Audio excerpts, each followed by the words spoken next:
Just over a week or so to go for the first phase of elections 2014 to kick off, and I'm here at the financial capital Mumbai with a bunch of students who will soon graduate with their MBA degrees. Let's get a sense of what the campus talk is all about. When it comes to elections 2014, do you really think it is economy first when it comes to parties putting their messages out? Yes, we believe economy first for this coming elections because for all major political parties, economy development has been the major election plank. Economy first is definitely there. No, we need infrastructure, we need growth, we need jobs, we need inflation. As you see, the inflation levels are so high. We need to reduce that.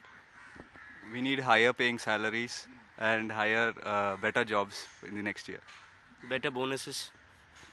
Need cost of living to be reduced because of the inflation. Inflation has to be controlled now. Basically, these days there has been increasing fear in the people of the country that the country is not doing well with respect to the economy. So that made the political parties catch that point. They have made that agenda. Okay, for this elections we will focus on these areas like inflation or creating more jobs or whatever. A lot of talk about how the voice of the youth will be heard much louder than ever before in the upcoming elections. That being the case, can I just get a quick dipstick survey of how many of you are planning to vote this time around?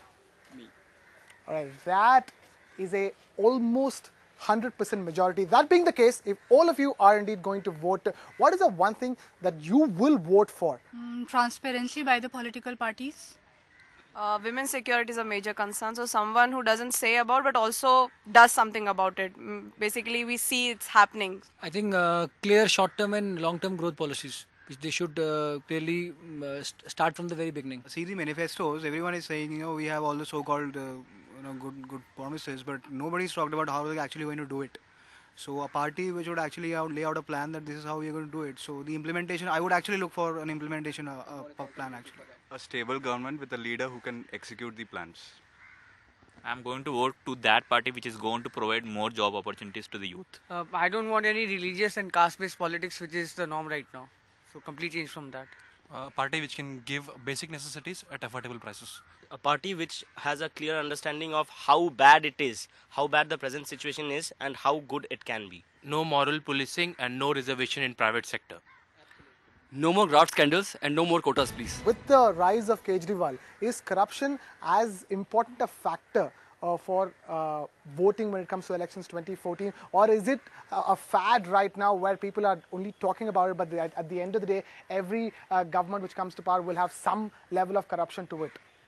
Well, I believe corruption was important and it was the agenda that drove Delhi's election. But then what we saw after AAP's government in Delhi, I think the youth is really disappointed after that.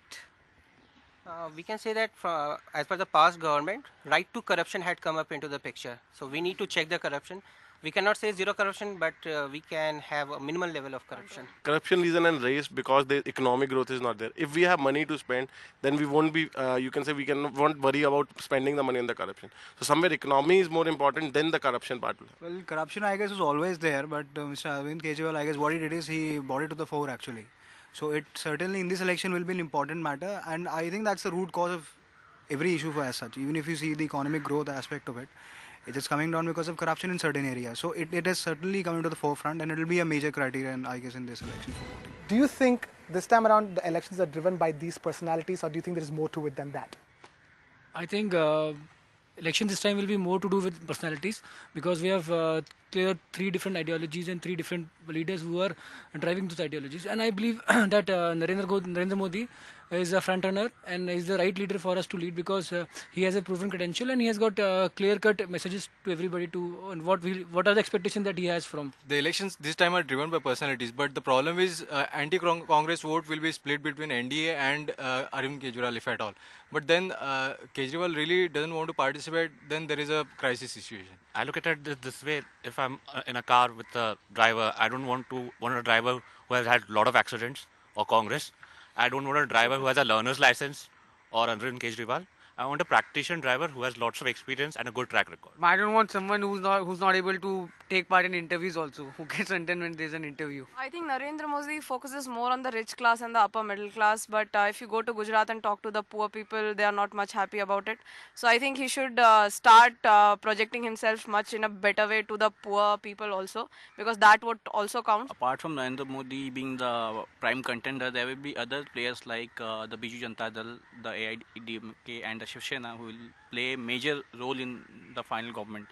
So that's what I'm looking forward to. All right, then. Here's a whole host of views from a bunch of MBA students, and all they're looking for is a stable government at the center which can take India forward.